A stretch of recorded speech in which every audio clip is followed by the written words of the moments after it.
차가운 빗줄기가 마치 벼린 칼날처럼 설아의 여린 등을 무자비하게 내리꽂고 있었다. 칠흑 같은 어둠이 내려앉은 산비탈. 거친 숨을 몰아쉬며 흙투성이가 된 손으로 땅을 파헤치는 그녀의 손톱은 이미 깨져 붉은 선혈이 빗물과 뒤섞여 진흙 속으로 스며들고 있었다. 하늘이 찢어질 듯한 천둥 소리가 고막을 때렸지만 그녀의 귀에는 그보다 더 끔찍한 소리, 즉 횃불을 들고 자신을 쫓아오던 마을, 사람들의 살기 어린 고함 소리만이 웅웅거릴 뿐이었다.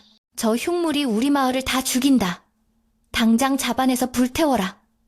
귓가에 맴도는 그 저주 섞인 외침들은 비명조차 지를 수 없을 만큼 공포에 질린 설아의 심장을 옥죄어왔다. 그녀는 울음 섞인 신음과 함께 마지막 한 줌의 흙을 퍼내어 엉성하게 만든 봉분을 덮었다. 그것은 오늘 아침 역병으로 싸늘하게 식어버린 어머니를 위한 세상에서 가장 초라하고 비참한 무덤이었다. 설아는 빗물에 젖어 무겁게 늘어지는 삼배, 치맛자락을 움켜쥐고 비틀거리는 다리를 일으켜 세웠다. 발밑은 온통 진창이라 한 걸음을 떼는 것조차 고역이었으나 그녀는 멈출 수 없었다. 지금 멈춘다면 산 아래에서 붉게 일렁이는 횃불의 행렬이 기어코 여기까지 들이닥칠 것이 분명했기 때문이었다. 마을 사람들은 단순히 그녀를 쫓아내려는 것이 아니었다. 그들은 마을을 덮친 끔찍한 가뭄과 뒤이어 찾아온 원인 모를 역병의 원흉이 바로 설아라고 굳게 믿고 있었으며 그녀의 목숨을 제물로 바쳐야만 노한 하늘을 달랠 수 있다고 광기에 사로잡혀 있었다. 태어날 때부터 왼쪽 눈 밑에 붉은 점이 있다는 이유 하나만으로 재앙을 부르는 아이라 손가락질 받아온 세월이었다. 하지만 어머니가 살아계실 적에는 그 거대한 증오의 파도를 어머니의 품이 막아주었으나 이제 그 방패마저 사라진 지금 설아는 홀로 세상의 모든 악의를 감당해야만 하는 처지에 놓이게 된 것이었다. 어머니, 차라리 저를 데려가시지 그러셨습니까? 설아는 빗물인지 눈물인지 모를 액체가 흐르는 얼굴을 들어 먹구름이 뒤덮인 하늘을 원망스레 노려보았다. 폐부 깊숙한 곳에서부터 끓어오르는 억울함과 슬픔이 목구멍을 타고 넘어와 짐승의 울음 같은 소리가 터져나왔다. 그녀가 무엇을 잘못했단 말인가? 고작 18해를 살면서 남에게 해를 끼친 적도 욕심을 부린 적도 없었다. 그저 마을의 버은 일을 도맡아 하며 병든 어머니를 봉양하기 위해 험한 산을 오르내리며 약초를 캔 죄밖에 없었다.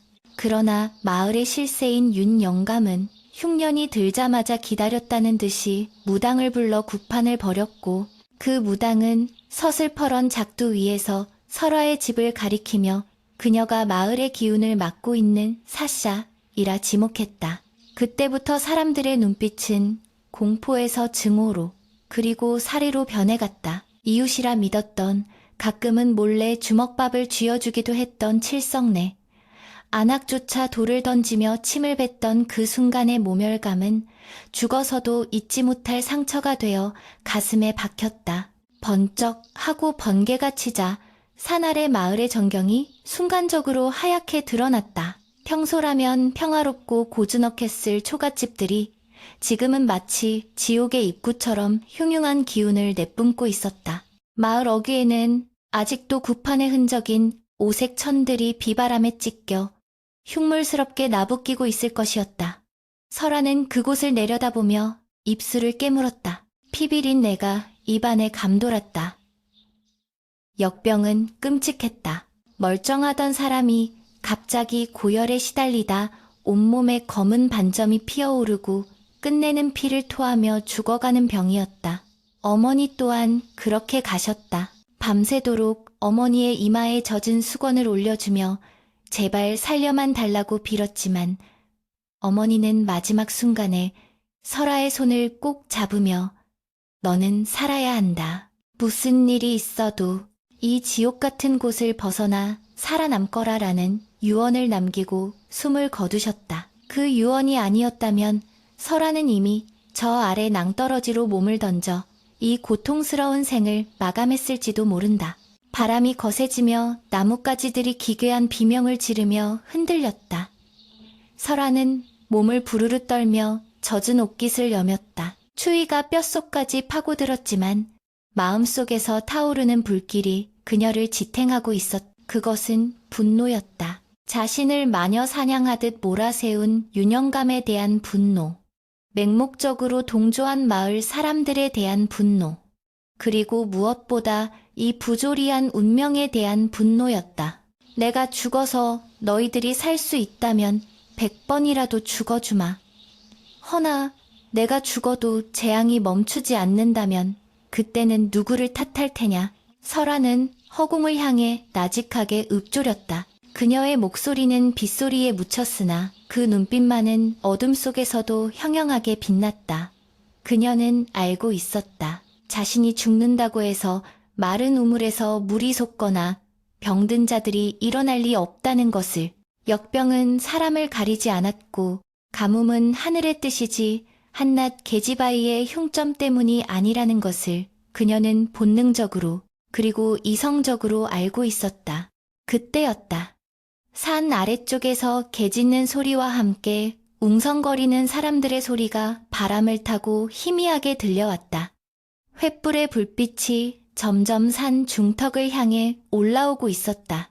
그들은 기어코 시신을 수습할 시간조차 주지 않고 그녀를 잡아 죽이려 하는 모양이었다. 설아는 다급히 주위를 둘러보았다. 이대로 산을 내려가면 독 안에 든 쥐꼴이 될 것이고 산 정상으로 올라가면 깎아지른 절벽뿐이었다. 도망칠 곳은 단 한 군데. 마을 사람들이 귀신 들린 숲이라 부르며 금기시하는 서쪽 계곡, 검은 골짜기뿐이었다. 그곳은 호랑이조차 피해간다는 험지였고 한 번 들어가면 살아서 나온 자가 없다는 전설이 깃든 곳이었다. 하지만 지금 설아에게 선택지란 존재하지 않았다. 인간의 악의에 찢겨 죽느니 차라리 짐승의 밥이 되거나 귀신에게 홀려 죽는 편이 나았다. 그녀는 어머니의 무덤을 향해 마지막으로 큰 절을 올렸다. 흙탕물에 이마를 대고 흐느끼며 그녀는 다짐했다. 반드시 살아서 돌아오겠노라고. 그리고 이 모든 재앙의 진짜 원인을 밝혀내어 어머니의 억울함을 풀겠노라고. 설아는 이를 악물고 몸을 돌려 검은 골짜기를 향해 발을 내디뎠다. 가시덤불이 그녀의 종아리를 긁고 지나가며 붉은 생채기를 냈지만 고통은 느껴지지 않았다. 숲은 입을 벌린 괴물처럼 어둡고 깊었다. 한 걸음 내디딜 때마다 발이 푹푹 빠지는 부엽토와 썩은 나뭇잎 냄새가 코를 찔렀다. 빗줄기는 숲의 지붕인 울창한 나뭇잎들에 가려져 조금 잦아들었지만 대신 음산한 안개가 바닥에 깔려 시야를 방해했다. 어디선가 부엉이 우는 소리가 처량하게 들려왔다. 설아는 공포를 억누르기 위해 어머니와 함께했던 따뜻했던 기억을 억지로 끄집어냈다. 봄날에 진달래꽃을 따서 화전을 부쳐 먹던 기억. 가을밤 다듬이질 소리에 맞춰 옛날 이야기를 듣던 기억. 그 소박하고 아름다웠던 날들은 이제 다시는 돌아올 수 없는 꿈이 되어버렸다. 행복했던 기억이 선명해질수록 현실의 비참함은 더욱 날카롭게 그녀의 가슴을 후벼 팠다. 얼마나 걸었을까. 다리의 감각이 사라지고 호흡이 턱 끝까지 차올랐을 때쯤 설아는 기이한 광경을 목격했다. 숲의 깊은 곳, 인간의 발길이 닿지 않아야 할 그곳에 인위적으로 잘려나간 나무 그루터기들이 보였다. 그것도 한두 그루가 아니라 수십 그루가 톱질을 당한 채 방치되어 있었다. 그리고 그 주변에는 정체를 알 수 없는 검푸른 이끼들이 흉물스럽게 뒤덮여 있었다. 설아는 본능적으로 그 이끼에 다가갔다. 코를 찌르는 악취. 그것은 단순히 썩은 내가 아니었다. 마치 쇠가 녹슬었을 때 나는 비릿하고 역겨운 냄새였다. 마을의 우물에서 최근 나기 시작했던 그 묘한 냄새와 흡사했다. 이것은 설아는 떨리는 손으로 이끼 낀 돌을 만져보려다 멈칫했다. 직감이 경고하고 있었다. 이것이 재앙의 실마리일지도 모른다는 섬뜩한 예감이 뇌리를 스쳤다. 그 순간 등 뒤에서 바스락거리는 소리가 들렸다. 바람 소리와는 명백히 다른 누군가가 낙엽을 밟는 소리였다. 설아는 숨을 멈추고 굳어버렸다. 마을 사람들이 벌써 여기까지 쫓아온 것일까? 아니면 산짐승일까? 그녀는 천천히, 아주 천천히 고개를 돌렸다. 어둠 속 아름드리 나무 뒤편에서 누군가의 그림자가 어른거렸다. 횃불은 없었다. 그렇다면 마을 사람은 아니다. 설아는 떨리는 목소리로 물었다. 누구십니까? 대답은 없었다. 다만 그 그림자는 천천히 그녀를 향해 다가오고 있었다. 번개가 다시 한번 내리꽂히며 숲을 대낮처럼 밝혔다. 그 짧은 순간 설아는 보았다. 삿갓을 깊게 눌러쓰고 허름한 도포를 입은 한 노인이 자신을 응시하고 있는 것을. 하지만 그 눈빛은 사람의 것이라기엔 너무나 깊고 짐승의 것이라기엔 기이할 정도로 고요했다. 노인은 아무 말 없이 지팡이로 설아가 보고 있던 검푸른 이끼를 가리켰다. 그리고 갈라지는 듯한 목소리로 툭 내뱉었다. 그것에 손을 대지 마라. 내 어미처럼 피를 토하고 싶지 않다면. 설아는 쏘스라치게 놀라 뒷걸음질 쳤다. 어떻게 제 어머니를 아십니까? 그녀의 물음에도 노인은 대답 대신 묘한 미소를 지으며 몸을 돌렸다. 살고 싶으냐? 아니면 억울하게 죽은 귀신이 되어 이 숲을 떠돌고 싶으냐? 노인의 뒷모습은 안개 속으로 서서히 사라져가고 있었다. 설아는 본능적으로 깨달았다. 저 노인을 놓치면 영영 길을 잃을 것이라고. 그리고 저 노인이 마을을 덮친 재앙의 비밀을 알고 있을지도 모른다고. 공포는 여전히 그녀의 다리를 붙잡고 있었지만 살아야 한다는, 그리고 진실을 밝혀야 한다는 갈망이 더 컸다. 설아는 젖은 치맛자락을 질끈 동여매고 노인이 사라진 안개 속으로 뛰어들었다. 뒤에서 마을 사람들의 고함 소리가 다시금 들려왔지만 이제 그것은 아주 먼 세상의 이야기처럼 느껴졌다. 그녀는 이제 더 이상 도망자가 아니었다. 그녀는 진실을 쫓는 추적자가 되어 금지된 숲의 더 깊은 어둠 속으로, 그 위험한 운명의 소용돌이 속으로 제 발로 걸어 들어가고 있었다. 비는 여전히 그치지 않고 세상의 모든 죄악을 씻어내리려는 듯 퍼붓고 있었고 설아의 고독하고 위태로운 싸움은 이제 막 시작된 것이었다. 비바람이 휩쓸고 지나간 검은 골짜기에는 숨막힐 듯한 정적과 축축한 안개만이 자욱하게 깔려 있었다. 설아는 감각이 없어진 발을 억지로 끌며 앞서가는 노인의 흐릿한 등불을 쫓고 있었다. 젖은 옷이 몸에 달라붙어 체온을 앗아가고 거친 바위와 가시덤불에 찢긴 종아리에서는 끊임없이 핏물이 배어나와 진흙 바닥을 적셨지만 그녀는 신음소리 한 번 내지 않았다.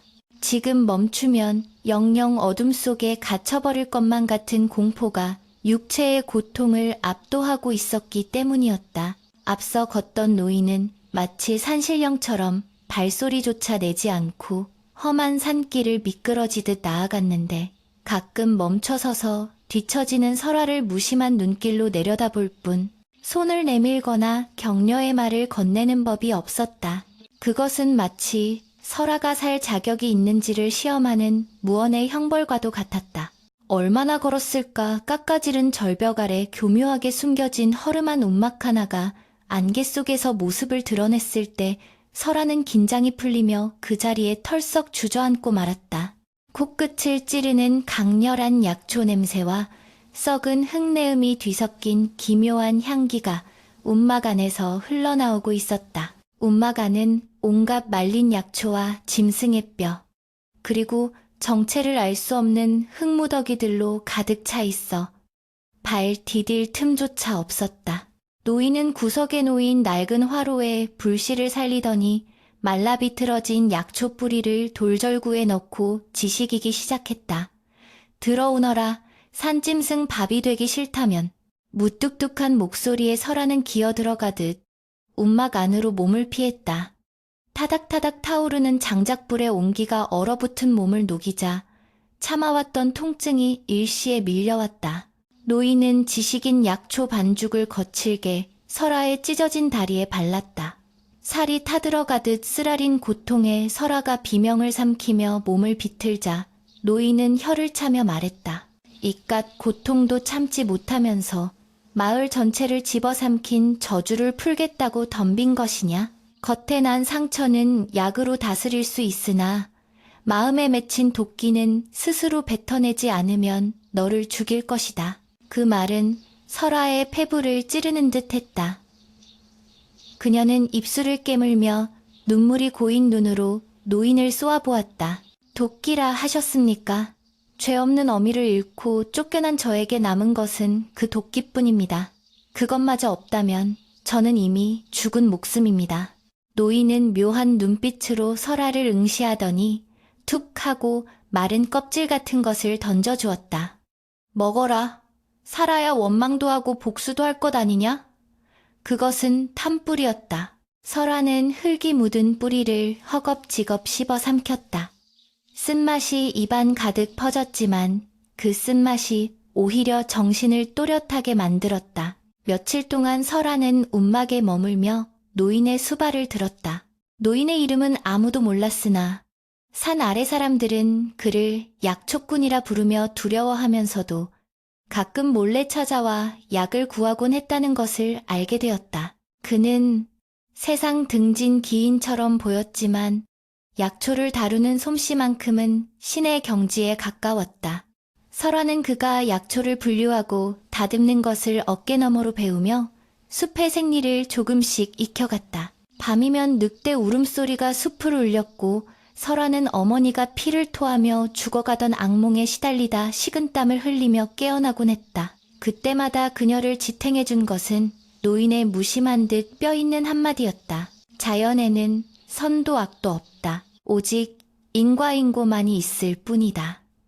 네가 겪은 재앙 또한 하늘이 내린 벌이 아니라 누군가 심은 씨앗이 자라난 결과일 게다. 한편 산 아래 마을의 상황은 나날이 악화되고 있었다. 역병은 멈출 기미를 보이지 않았고 가뭄으로 타들어간 논바닥은 거북이 등껍질처럼 갈라져 있었다. 그러나 마을에서 가장 크고 화려한 기와집, 윤 영감의 집 곳간만은 쌀가마니로 가득 차 있었다. 윤 영감은 기름진 고깃국을 마시며 밖에서 들려오는 곡소리에 귀를 막았다. 그의 앞에는 굽신거리는 마름 중간 관리자이 서 있었다. 그래, 그 계집아이는 죽은 게 확실하냐? 윤 영감이 이쑤시개로 이를 쑤시며 묻자 마름은 비굴하게 웃으며 대답했다.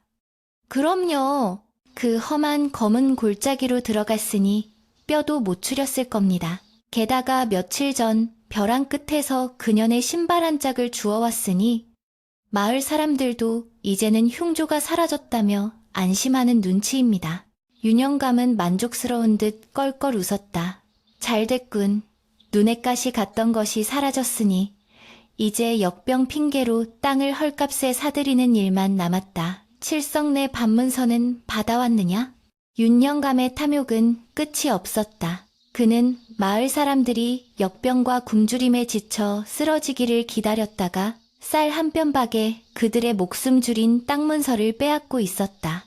마을 사람들은 설아가 쫓겨나면 재앙이 멈출 것이라 믿었으나 재앙은 오히려 더 깊어졌다. 하지만 어리석은 그들은 여전히 자신들의 잘못을 인정하려 하지 않았고 설아 그년이 죽어서 원기가 되어 우리를 괴롭히는 게 틀림없다며 구판을 더 크게 벌이느라 남은 재산마저 탕진하고 있었다.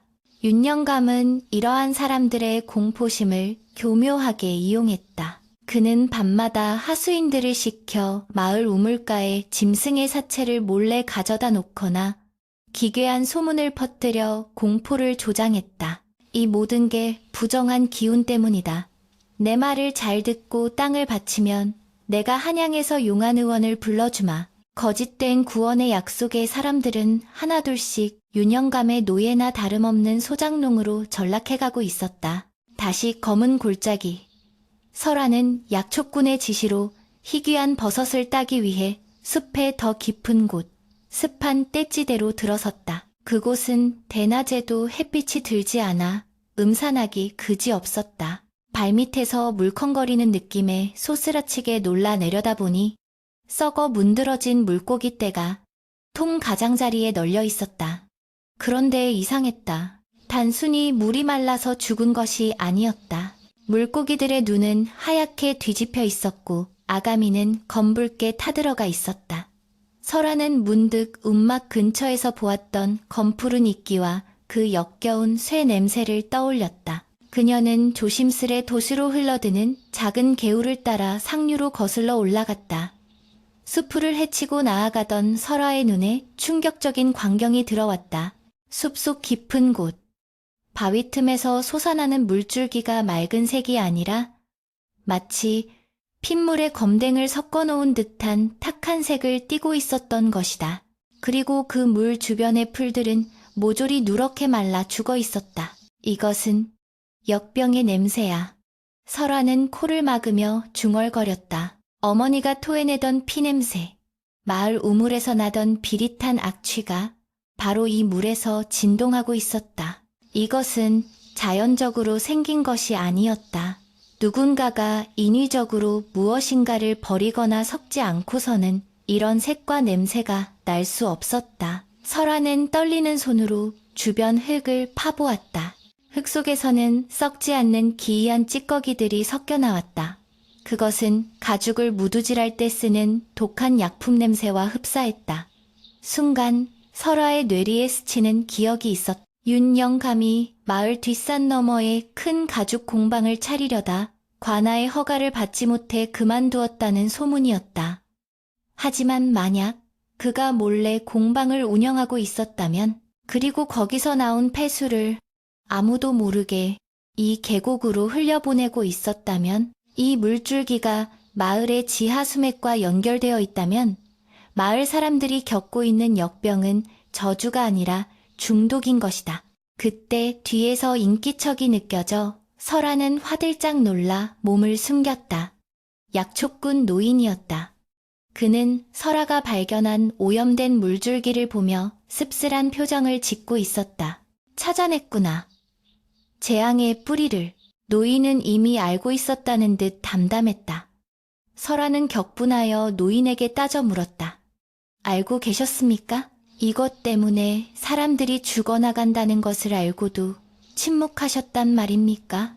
노인은 지팡이로 땅을 쿵 찍으며 호통을 쳤다. 어리석은 것! 내가 나가서 떠든들 저 미쳐버린 사람들이 내 말을 믿겠느냐? 증거 없는 진실은 헛소리 취급을 받을 뿐이다. 게다가 이 독을 푼 자는 마을의 왕이나 다름없는 자다. 섣불리 덤벼들었다가는 내년 목숨은 물론이고 진실마저 영영 땅에 묻힐 게다. 설아는 말문이 막혔다. 노인의 말이 100번 옳았다. 윤 영감의 권세 앞에서 쫓겨난 흉조의 아이의 말 따위는 바람에 날리는 먼지보다 가벼울 것이었다. 분노와 무력감이 동시에 밀려와 설아는 주먹을 꽉 쥐었다. 손톱이 살을 파고들어 피가 맺혔다. 그럼 어찌해야 합니까? 저대로 두고 볼 수만은 없습니다. 어머니를 죽인 것이 저 더러운 물이라면 저 물을 만든 놈을 용서할 수 없습니다. 설아의 눈에서 살기가 뿜어져 나왔다.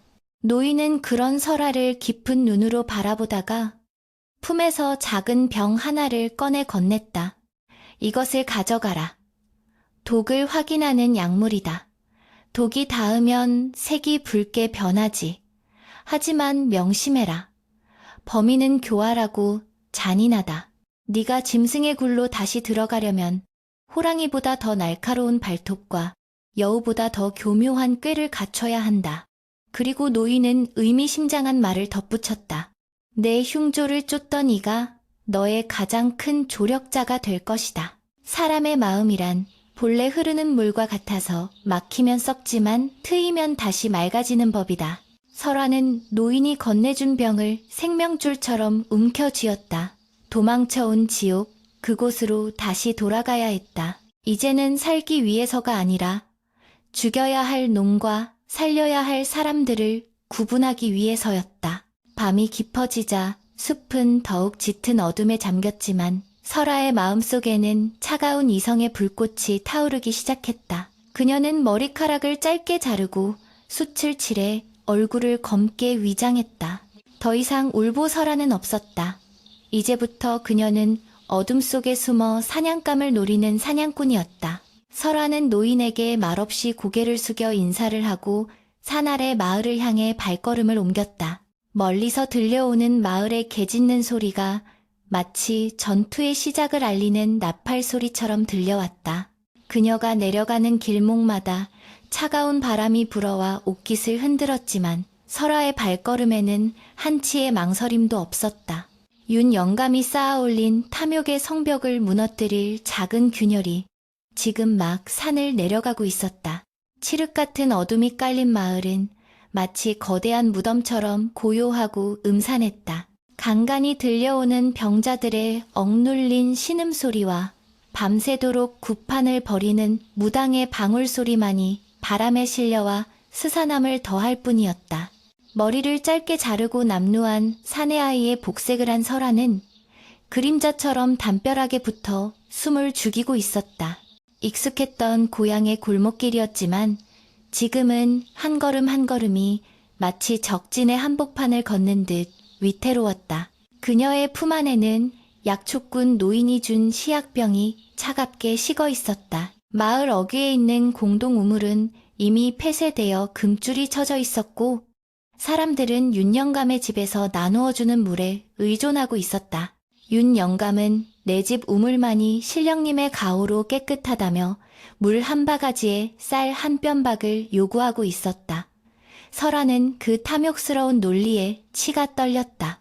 사람들이 마시고 병드는 그 물이 실은 윤 영감이 독을 푼 바로 그 물줄기와 연결되어 있다는 것을 증명해야만 했다. 설화는 윤 영감의 대저택 담장 너머로 시선을 돌렸다. 높게 솟은 기와 지붕 아래 곳간을 지키는 사내들의 횃불이 어지럽게 움직이고 있었다. 그녀의 목표는 저택 뒤편, 대나무 숲과 연결된 하수구였다. 그곳은 마을의 공동 우물로 향하는 지하 수맥이 지나가는 길목이었다. 경비가 삼엄한 정문을 피해 개구멍을 통해 대나무 숲으로 기어 들어간 설화는 바닥을 기어다니며 물길의 흔적을 찾았다. 썩은 낙엽 아래 축축하게 젖은 흙이 보였다. 코를 찌르는 익숙한 악취, 검은 골짜기에서 맡았던 바로 그 쇠 비린내였다. 설화는 떨리는 손으로 품에서 시약병을 꺼냈다. 투명했던 액체를 흙 웅덩이에 한 방울 떨어뜨리자 순식간에 액체가 핏빛보다 더 붉고 검게 변하며 부글부글 끓어올랐다. 명백한 증거였다. 윤 영감은 자신의 저택 안에서 무언가 치명적인 독성 물질을 다루고 있었고 그 찌꺼기를 몰래 하수구로 흘려보내 마을 전체를 중독시키고 있었던 것이다. 누구냐? 거기 누구 있어? 갑작스러운 고함 소리에 설화는 소스라치게 놀라 바닥에 납작 엎드렸다. 대나무 숲 저편에서 횃불을 든 건장한 사내 둘이 다가오고 있었다. 윤 영감의 사병들이었다. 분명 이쪽에서 부스럭거리는 소리가 났는데 고양이 새끼인가? 사내 중 하나가 창으로 대나무 숲을 쑤시며 위협적으로 다가왔다. 설화의 심장이 터질 듯이 요동쳤다. 여기서 잡히면 모든 것이 끝이었다. 그녀는 입을 틀어막고 뒷걸음질 쳤지만 바닥에 깔린 마른 대나무 가지가 우지끈하고 부러지는 소리를 내고 말았다. 사내들의 눈빛이 번뜩이며 설화가 숨은 곳을 향해 쇄도했다. 저기 있다! 도둑놈이다! 잡아라!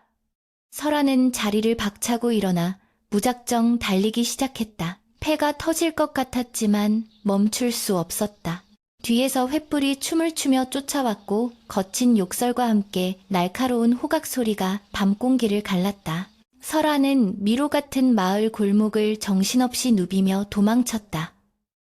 하지만 윤 영감의 사병들은 지리에 밝았고 점차 포위망을 좁혀오고 있었다.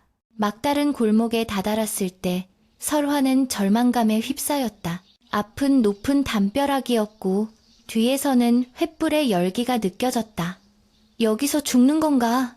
어머니의 원한도 풀지 못하고 그녀가 주먹을 꽉 쥐고 품속에 숨겨둔 낫을 꺼내 들어 마지막 발악이라도 하려던 찰나였다. 갑자기 옆에 있던 허름한 헛간문이 벌컥 열리더니 누군가의 거친 손이 튀어나와 설아의 덜미를 낚아채 안으로 끌어당겼다. 쉿! 소리내면 죽어! 낮지만 다급한 목소리가 귓가에 울렸다. 설아는 비명을 지르려다 상대방의 손에 입이 틀어막혔다. 헛간문이 닫히자마자 밖에서 사병들의 발소리가 우르르 지나갔다. 어디로 갔어? 쥐새끼 같은 놈이! 사병들의 목소리가 멀어질 때까지 두 사람은 어둠 속에서 숨조차 제대로 쉬지 못하고 엉겨붙어 있었다. 사방이 조용해지자 설아는 거칠게 상대방을 밀쳐내며 낫을 겨누었다. 누구냐? 왜 나를 도운 것이냐? 어둠 속에서 호롱불을 켜는 소리가 들리고 희미한 불빛 아래 드러난 얼굴은 설아에게 너무나 익숙하면서도 충격적인 인물이었다. 바로 도윤이었다. 과거 설아가 마을을 지나갈 때마다 앞장서서 돌을 던지고 재수없는 년이라며 침을 뱉던 그 청년이었다. 설아의 눈이 경악으로 커졌다. 도윤, 네가 왜? 도윤은 죄책감에 고개를 들지 못하고 있었다. 그의 얼굴은 며칠 새 반쪽이 되어 있었고 눈가에는 깊은 그늘이 드리워져 있었다. 살아 있었구나. 설아야, 다들 네가 죽었다고 했는데. 도윤의 목소리는 떨리고 있었다. 그는 설아가 겨눈 낫을 보고도 피하려 하지 않았다. 오히려 그것이 마땅한 벌이라는 듯 체념한 표정이었다. 왜 나를 구했어? 윤영감에게 나를 넘기면 쌀가만이라도 받을 텐데. 설아의 날 선질문에 도윤은 괴로운 듯 머리를 감싸쥐었다. 내 어머니도 며칠 전부터 피를 토하기 시작했어. 그의 고백은 절규에 가까웠다. 윤영감이 준 물을 마시고 구슬하고 네가 살던 집을 태워도 아무 소용이 없었어. 오히려 병세는 더 심해졌지. 그때 알았다. 우리가 뭔가 단단히 속고 있다는 것을. 도윤은 눈물을 글썽이며 설아를 바라보았다. 며칠 전 밤에 봤어. 윤영감의 하인들이 수레에 시커먼 독들을 싣고 뒷산으로 가서 묻는 것을. 그리고 그들이 우물가에 짐승 사체를 던져 넣는 것도 봤다. 하지만 무서워서 아무 말도 할 수 없었어. 윤영감이 알면 우리 가족을 몰살시킬 테니까. 비겁했던 자신의 과거를 고백하는 도윤의 어깨가 흐느낌으로 들썩였다. 설아는 낫을 든 손을 천천히 내렸다. 도윤의 눈물은 거짓이 아니었다. 약초꾼 노인의 말이 뇌리를 스쳤다. 너의 흉조를 쫓는 이가 너의 가장 큰 조력자가 될 것이다. 그 말이 이런 뜻이었단 말인가? 가장 잔인하게 돌을 던졌던 자가 가장 처절하게 후회하며 돌아온 것이다. 설아는 차가운 목소리로, 그러나 이전보다는 한결 누그러진 어조로 말했다. 네가 본 것을 증언해 줄 수 있겠느냐? 내가 윤영감의 죄를 밝힐 증거를 찾았다. 하지만 나 같은 천한 계집의 말은 아무도 믿지 않을 거야. 네가 나서줘야 해. 도윤은 놀란 눈으로 설아를 쳐다보았다. 증거? 정말 윤영감이 범인이라는 증거를 찾았단 말이냐? 설아는 품에서 붉게 변한 시약병을 보여주며 고개를 끄덕였다. 이것이 그 증거다. 내일 관아에서 암행어사가 내려온다는 소문이 있다. 그때가 기회야. 도윤은 잠시 망설였다. 윤 영감은 마을의 왕이었다.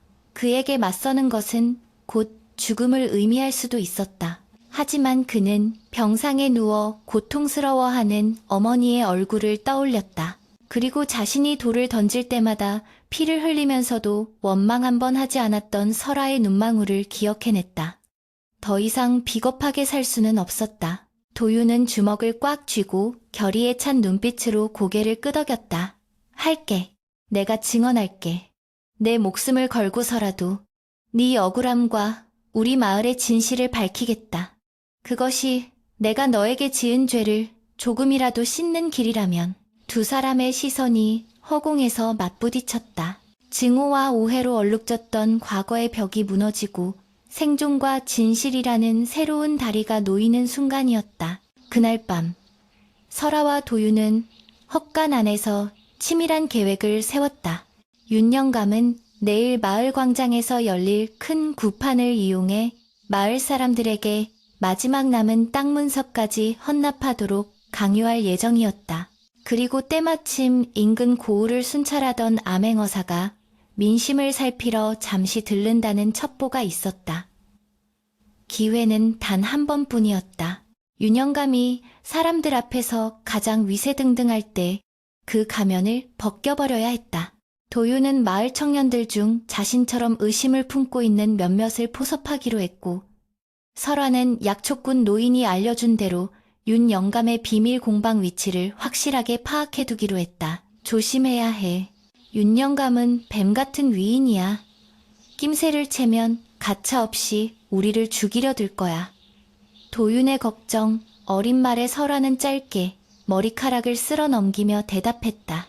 나는 이미 한 번 죽었던 몸이야. 두려울 건 없어. 놈이 지옥을 보게 해줄 거야. 새벽닭이 울기 전 설화는 다시 어둠 속으로 사라졌다. 도윤은 멀어지는 그녀의 뒷모습을 보며 가슴 한구석이 아려왔다.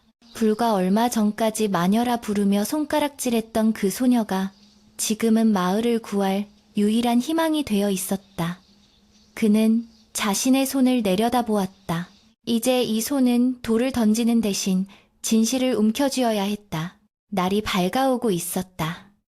폭풍전야의 고요함 속에서 마을의 운명을 가를 거대한 파도가 서서히 밀려오고 있었다. 윤 영감의 탐욕이 쌓아올린 거대한 댐이 무너질 시간이 다가오고 있었고, 그 균열의 시작점에는 세상으로부터 버림받았던 설화와 양심의 가책으로 각성한 도윤이 서 있었다.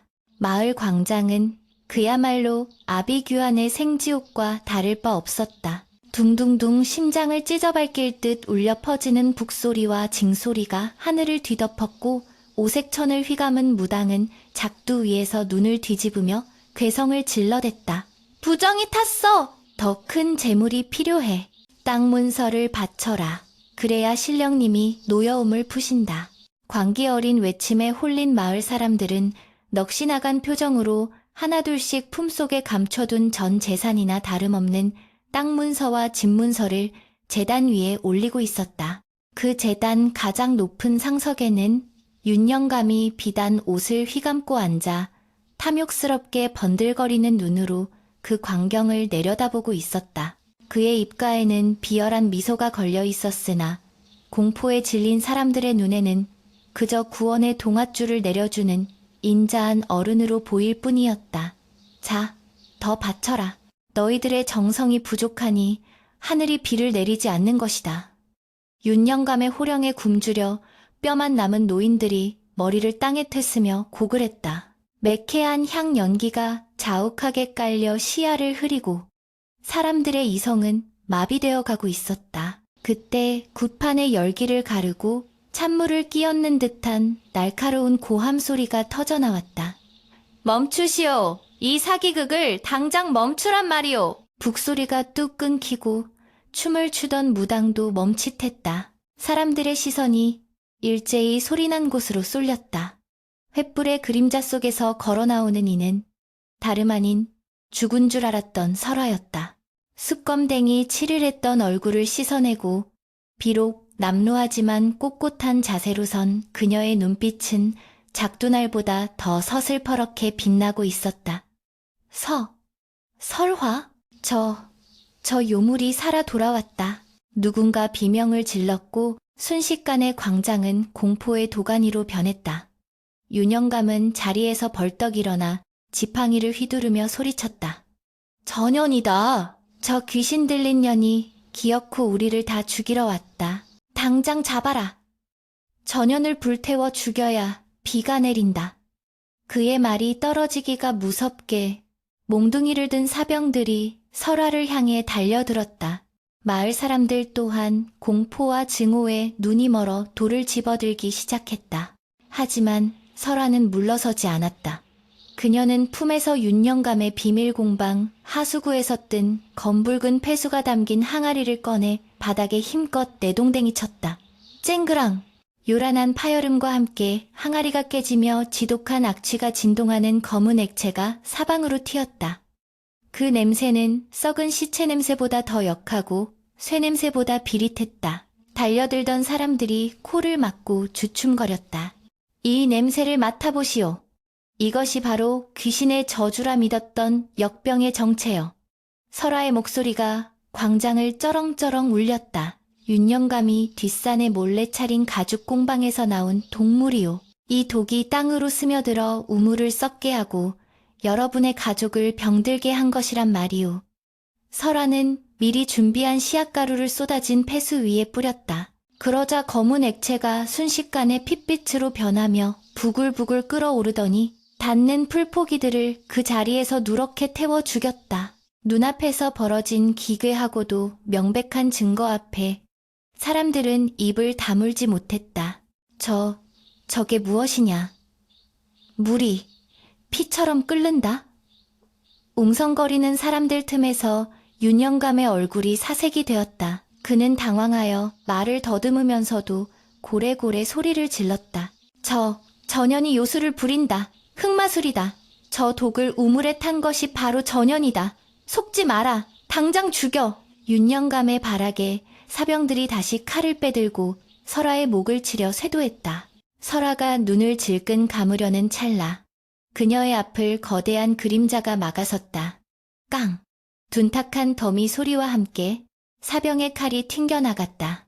도윤이었다. 그리고 그 뒤로 낫과 몽둥이를 든 마을 청년 10수명이 인간 방패가 되어 설아를 감싸 안았다. 누구도 설아에게 손대지 못한다. 도윤이 피를 토하듯 외쳤다. 나는 보았다. 윤영감의 하인들이 이 동물을 싣고 산으로 가는 것을. 내 어머니를 죽인 건 설아가 아니라 바로 저 탐욕스러운 윤영감이다. 도윤의 절규는 마을 사람들의 가슴에 파문을 일으켰다. 평소 윤영감에게 굽실거리던 도윤이 목숨을 걸고 나선 모습에 사람들의 동요가 걷잡을 수 없이 퍼졌다. 도윤이가 저렇게까지 말할 정도면 윤영감은 쥐구멍에 몰린 쥐처럼 이를 갈았다. 이 배은망덕한 놈들, 내 땅을 부쳐 먹고 사는 주제에 감히 반역을 꾀해? 여봐라. 저놈들을 모조리 베어라. 반항하는 놈은 역적으로 몰아 관아에 넘길 것이다. 윤영감의 사병들은 훈련된 왈패들이었다. 그들이 살기를 띠고 덤벼들자 고작 농기구를 든 청년들은 금세 밀리기 시작했다. 비명이 터지고 선열이 낭자했다. 설아는 도윤의 등 뒤에서 소리쳤다. 그만두시오. 나를 죽이려거든 나만 죽이면 될 것 아니오. 하지만 윤영감은 이미 이성을 잃고 있었다. 오늘 이 자리에서 진실을 아는 모든 입을 막지 않으면 자신의 파멸임을 직감했기 때문이었다. 절체절명의 순간 마을 입구 쪽에서 묵직하고 위험있는 호통소리가 천둥처럼 떨어졌다. 멈추어라! 이 무슨 폐악질이냐? 모든 움직임이 일시에 정지했다. 사람들의 시선이 향한 곳에는 남루한 옷차림의 약초꾼 노인이 서 있었다. 그러나 그가 들고 있는 것은 약초 바구니가 아니었다. 그의 손에는 왕실의 권위를 상징하는 마페마카 들려 있었고 그 뒤로 관아의 포졸들과 무장한 군졸들이 물밀듯이 들이닥치고 있었다. 아, 암행어사 출두야. 누군가 외치자 사병들은 칼을 떨어뜨리고 바닥에 넙죽 엎드렸다. 윤영감의 다리가 풀려 털썩 주저앉았다. 약초꾼 노인, 아니 암행어사는 삿갓을 벗어던지며 형형한 눈빛으로 윤영감을 노려보았다. 내 이 고을의 흉흉한 소문을 듣고 약초꾼으로 위장하여 수개월을 지켜보았다. 윤가야, 네 죄가 하늘을 찌르고 땅을 갈라지게 했구나. 백성의 고열을 빨다 못해 독을 먹여 죽이다니 내 놈이 바로 사람이 아닌 금수 진서로다. 윤 영감은 바닥을 기어가며 어사의 바짓가랑이를 잡고 늘어졌다. 아이고, 날이 억울합니다. 저 계집과 저놈들이 짜고 저를 모함하는 것입니다. 저는 그저 마을을 위해 굿을. 어사는 가차없이 윤 영감의 가슴을 발로 걷어찼다. 닥쳐라! 내 이미 네 비밀 공방을 급습하여 장부와 독극물을 모두 압수했다. 또한 네가 관아의 이방과 결탁하여 땅 문서를 조작한 증거까지 확보했느니라. 어사의 손짓에 포졸들이 윤영감과 그 하수구 노릇을 하던 무당, 그리고 왈패들을 줄줄이 굴비엮듯 포박했다. 굿판을 벌이던 제단은 무너졌고 그 아래 숨겨져 있던 뇌물 꾸러미들이 쏟아져 나왔다. 마을 사람들은 그제야 자신들이 믿었던 것이 신령님이 아니라 추악한 돈과 권력의 놀이개였음을 깨닫고 망연자실했다. 분노한 몇몇 안악들이 윤영감에게 달려들어 머리채를 잡고 침을 뱉었지만 포졸들이 제지했다. 어사는 설화에게 다가갔다. 그는 더 이상 괴팍한 노인이 아니라 인자하고 근엄한 관리의 모습이었다. 고생했다. 네 용기가 아니었다면 이 끔찍한 연극은 끝나지 않았을 것이다. 어사는 설화의 어깨를 두드려 주었다. 설화는 그 자리에 무너지듯 주저앉았다. 긴장이 풀리자 온몸에 힘이 빠져나가고 참아왔던 눈물이 봇물 터지듯 쏟아졌다. 어머니, 보고 계십니까? 드디어. 그녀의 오열은 마을 사람들의 가슴을 후벼 팠다. 자신들이 마녀라 부르며 돌을 던졌던 그 작은 아이가 목숨을 걸고 자신들을 살려낸 것이었다. 침묵이 흘렀다. 수치심과 죄책감이 파도처럼 밀려와 누구도 섣불리 설화에게 다가가지 못했다. 그때 도윤이 피투성이가 된 몸을 이끌고 설화 앞에 무릎을 꿇었다. 그는 바닥에 머리를 돋으며 통곡했다. 미안하다. 정말 미안하다. 설화야. 내가 죽일 놈이다. 도윤의 사죄를 시작으로 칠성내 안악도 마을 촌장도 하나둘씩 설화 앞에 무릎을 꿇었다. 우리가 눈이 멀었네. 자네를 몰라보고 마을 전체가 울음바다가 되었다. 설화는 흐려진 눈으로 그들을 바라보았다. 그토록 원망스러웠던 얼굴들이 이제는 불쌍하고 나약한 인간의 모습으로 보일 뿐이었다. 가슴 속에 응어리졌던 도끼가 눈물과 함께 씻겨내려가는 기분이었다. 그러나 상처가 깊으면 흉터도 깊은 법. 그녀는 그들의 사과를 당장 웃으며 받아줄 수는 없었다. 그저 멍하니 고개를 끄덕일 뿐이었다. 밤이 되자 비가 내리기 시작했다. 하지만 이번 비는 지난번처럼 살을 내는 차가운 비가 아니었다. 대지의 열기를 식히고 썩은 물을 씻어내며 말라버린 논바닥을 적시는 생명의 비였다. 포박된 윤 영감이 호송수레에 실려 떠나가는 모습을 뒤로하고 설화는 도윤의 부축을 받으며 자신의 옛 집터로 향했다. 불타고 남은 재만 뒹구는 그곳에서 그녀는 빗속에 서서 오랫동안 하늘을 올려다보았다. 이제 끝났어. 도윤이 나직하게 말했다. 설화는 희미하게 웃었다. 아니, 이제 시작이야. 썩은 땅을 갈아엎고 새 씨앗을 뿌리려면 더 많은 땀을 흘려야 할 테니까. 폐허가 된 마을, 상처 입은 사람들, 그리고 그 중심에 선 설화. 그녀는 더 이상 흉조의 아이가 아니었다.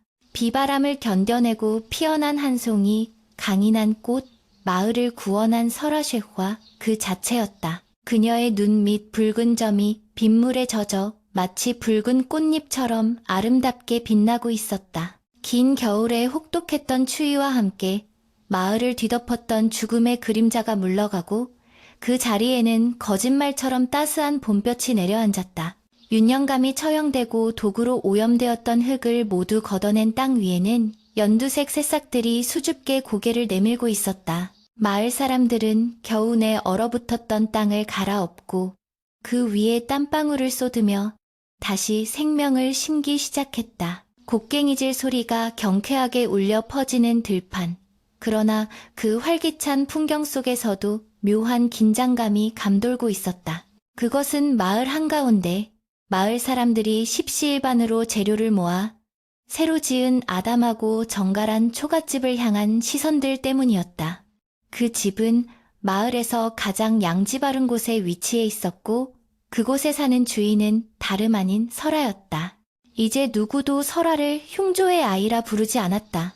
오히려 그 반대였다. 아침마다 대문 앞에는 갓 수확한 나물이며 귀한 달걀, 정성스레 지은 옷감들이 산더미처럼 쌓여 있었다. 길을 가다 설아를 마주치면 노인들은 허리를 굽혀 절을 했고 아이들은 그녀를 신기하고 경외로운 눈빛으로 바라보다가 도망치듯 숨곤 했다. 설아 아기씨 덕분에 우리가 살았어.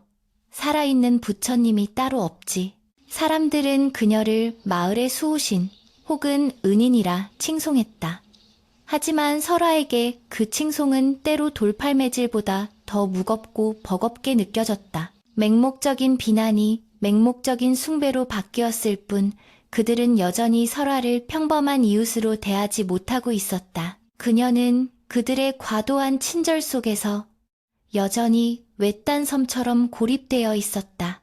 죄책감에 젖은 사람들의 눈빛을 마주할 때마다 설아는 가슴 한구석이 서늘해지는 것을 느꼈다. 용서는 입으로 뱉기는 쉬우나 마음으로 행하기는 산을 옮기는 것보다 어려운 일이었기 때문이었다. 설아는 마루에 걸터앉아 멍하니 마당을 바라보았다. 마당 한켠에는 도윤이 심어준 매화나무 묘목이 작은 꽃망울을 터뜨릴 준비를 하고 있었다. 도윤은 윤 영감 사건 이후 마치 죄인처럼 고개를 숙인 채 오로지 설아를 위해 살아가고 있었다. 그는 자신의 집 농사보다 설아의 밭을 먼저 갈았고 새벽마다 산에 올라가 가장 맑은 약수를 길어다 날랐다. 마을 사람들이 설아에게 다가가기 어려워 쭈뼛거릴 때 유일하게 그녀의 곁에서 묵묵히 손과 발이 되어주는 이는 도윤이었다. 하지만 그조차도 설아의 눈을 똑바로 바라보지 못했다. 과거 자신이 던졌던 돌멩이가 뱉었던 침이 여전히 두 사람 사이에 보이지 않는 벽으로 존재하고 있었기 때문이었다. 물, 여기 두었다. 도윤이 물동이를 내려놓으며 나직하게 말했다. 땀으로 젖은 그의 등은 예전보다 훨씬 넓어졌지만 어깨는 무거운 짐을 진 듯 처져 있었다. 설아는 돌아 서려는 도윤을 불러 세웠다. 잠시 앉거라. 할 말이 있다. 도윤은 흠칫 놀라며 주저하다가 마루 끝에 엉덩이를 걸치고 앉았다. 어색한 침묵이 흘렀다. 봄바람이 불어와 처마 끝의 풍경을 딸랑하고 울렸다. 설아가 먼저 입을 열었다. 사람들이 가져다준 곡식이 너무 많아 혼자서는 다 먹을 수가 없다. 네가 좀 가져가서 어머니께 끓여드려라. 병세는 좀 어떠시냐? 도윤은 고개를 저었다. 네 덕분에 약초꾼 어르신이 지어준 약을 드시고 많이 좋아지셨다. 이 은혜를 어떻게 갚아야 할지. 은혜라. 설아는 씁쓸한 미소를 지었다. 너희는 나에게 은혜를 입었다 생각하지만 나는 아직도 밤마다 악몽을 꾼다. 사람들이 횃불을 들고 쫓아오는 꿈. 어머니가 피를 토하며 죽어가는 꿈. 그 꿈 속에서 너는 항상 제일 앞에서 돌을 던지고 있었지. 도윤의 얼굴이 흑빛으로 변했다. 그는 무릎을 꿇고 바닥에 이마를 대었다. 죽여다오. 차라리 나를 때리고 욕해다오. 네가 아무렇지 않게 대해줄 때마다 나는 내 속이 썩어 문드러지는 것 같다. 평생을 속죄하며 살아도 모자란 놈이다. 나는. 도윤의 어깨가 흐느낌으로 떨렸다. 설화는 그런 도윤을 가만히 내려다보았다. 예전 같았으면 그를 죽이고 싶을 만큼 미워했을 것이다. 그러나 죽음의 문턱을 넘나들며 그녀가 깨달은 것은 증오는 결국 자신을 태우는 불길일 뿐이라는 사실이었다. 그리고 도윤이 보여준 용기. 그가 아니었다면 진실은 영원히 묻혔을 것이라는 사실 또한 부정할 수 없었다. 설아는 천천히 마루에서 내려와 도윤의 앞에 쭈그려 앉았다. 그리고 거칠어진 그의 손을 조심스럽게 잡아 일으켰다. 일어나라. 무릎 꿇는다고 과거가 사라지지는 않는다. 나 또한 너를 완전히 용서했다고 말할 수는 없다. 내 가슴의 흉터는 아마 평생 지워지지 않겠지. 설아의 눈시울도 붉어졌다. 하지만 도윤아, 나는 이제 미워하는 일에 지쳤다. 누군가를 저주하고 원망하는데 내 남은 생을 쓰고 싶지 않아. 어머니도 내가 웃으며 살기를 바라실 거야. 설아는 도윤의 눈을 똑바로 응시했다. 그러니 죄책감 대신 책임감을 가져라. 네가 내 곁에서 평생 갚아야 할 것은 빚이 아니라 우리가 잃어버렸던 시간들이다. 이웃으로서, 친구로서, 그리고 언젠가는 더 소중한 사람으로서 말이다. 도윤은 눈물 범벅이 된 얼굴로 설아를 멍하니 바라보았다. 그녀의 말은 그에게 내려진 가장 가혹하면서도 따뜻한 형벌이자 구원이었다. 그는 떨리는 입술로 맹세했다. 약속할게. 내 목숨이 다하는 날까지 너의 눈에서 다시는 눈물이 흐르지 않게 하겠다. 너를 지키는 방패가 되고 너의 길을 비추는 등불이 되겠다. 평생 너의 곁에서 두 사람의 손이 맞잡혔다. 차가웠던 설아의 손에 도윤의 뜨거운 체온이 전해져 왔다. 그것은 화해의 시작이자 얼어붙었던 땅에 마침내 봄이 왔음을 알리는 신호였다. 며칠 뒤 마을에서는 큰 잔치가 벌어졌다. 새로 판 공동 우물의 완공을 기념하는 날이었다. 약초꾼 노인이 수맥을 찾아주었고 마을 장정들이 밤낮으로 땅을 파서 만든 그 우물에서는 수정처럼 맑고 시원한 물이 콸콸 솟구쳐 오르고 있었다. 마을 사람들은 떡과 과일을 차려놓고 고사를 지냈다. 예전처럼 미신에 얽매인 구판이 아니라 자연과 이웃에게 감사하는 소박하고 진실된 제례였다. 촌장이 떨리는 손으로 첫 번째 물바가지를 펐다. 그리고 그것을 가장 먼저 설아에게 건넸다. 설아야, 이 물은 네가 우리에게 준 생명이다. 부디 이 물을 마시고 우리 늙은이들의 어리석음을 씻어주게나. 광장에 모인 모든 사람들의 시선이 설아에게 집중되었다. 설아는 두 손으로 박을 받아들었다. 맑은 물 위에 자신의 얼굴이 비쳤다. 왼쪽 눈 밑에 붉은 점, 한때는 저주라 불렸던 그 점이 이제는 햇살을 받아 붉은 꽃잎처럼 아름답게 빛나고 있었다. 그녀는 천천히 물을 마셨다.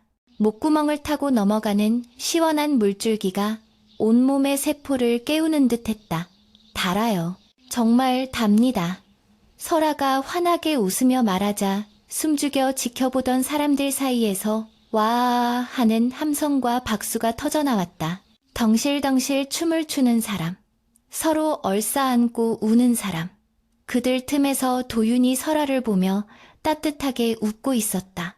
약초꾼 노인도 멀찍이 나무 그늘 아래서 흐뭇한 표정으로 그 광경을 지켜보다가 바람처럼 호련히 사라졌다. 그날 이후 마을은 완전히 달라졌다. 사람들은 더 이상 헛소문이나 미신에 휘둘리지 않았다. 문제가 생기면 서로 머리를 맞대고 의논했고 어려운 이웃이 있으면 제일처럼 도왔다. 설아는 마을 아이들에게 글을 가르치고 약초꾼 노인에게 배운 의술로 병자들을 돌보았다. 그녀는 더 이상 숭배의 대상이 아닌 마을의 지혜롭고 강인한 지도자로 자연스럽게 자리 잡았다. 그리고 도윤은 약속대로 그녀의 가장 든든한 조력자가 되어 곧진 일을 도맡아 하며 그녀의 곁을 지켰다. 해가 거듭될수록 두 사람 사이의 신뢰는 깊어졌고 어느 늦가을 밤 도윤은 정식으로 청혼을 했다. 화려한 폐물 대신 직접 깎은 나무 비녀를 건네며 그는 다시 한번 평생을 약속했다. 설아는 말없이 고개를 끄덕이며 비녀를 받아 머리에 꽂았다. 세월이 흘러 설아와 도윤 사이에서 태어난 아이들이 마을을 뛰어다닐 무렵 마을 입구에는 작은 비석 하나가 세워졌다. 비석에는 이렇게 새겨져 있었다. 진실은 흐르는 물과 같아 막을 수 없고 사랑은 단단한 바위도 뚫고 꽃을 피운다. 설아는 노인이 되어 손주들의 재롱을 보며 마루에 앉아 있었다. 그녀의 눈 밑 붉은 점은 주름 속에 파묻혀 희미해졌지만 그 눈빛만은 여전히 맑고 깊었다. 그녀는 알고 있었다. 인생의 진정한 재앙은 가뭄이나 역병이 아니라 서로를 믿지 못하고 미워하는 인간의 마음 속에 있다는 것을. 그리고 그 재앙을 이겨낼 수 있는 유일한 힘은 누군가를 용서하고 보듬어 안는 용기라는 것을. 바람이 불어와 매화나무 꽃잎을 흩날렸다. 꽃잎 하나가 설아의 손등 위에 살포시 내려앉았다. 그녀는 따스한 봄볕을 즐기며 지그시 눈을 감았다. 고통스러웠던 지난날의 기억들은 이제 추억이라는 이름으로 희석되어 더 이상 그녀를 아프게 하지 않았다. 멀리서 도윤이 밭일을 마치고 돌아오는 소리가 들렸다. 할멈, 새참 가져왔소. 그의 우렁찬 목소리에 설아의 입가에 잔잔한 미소가 번졌다. 그곳에는 더 이상 흉조도 재앙도 없었다. 오직 사람 냄새 나는 따뜻한 삶과 시련을 딛고 피어난 향기로운 행복만이 가득할 뿐이었다. 이것은 마을에서 버림받았던 한 소녀가 스스로의 운명을 개척하고 사랑으로 세상을 구원한 참으로 길고도 아름다운 이야기의 끝이자 또 다른 시작이었다.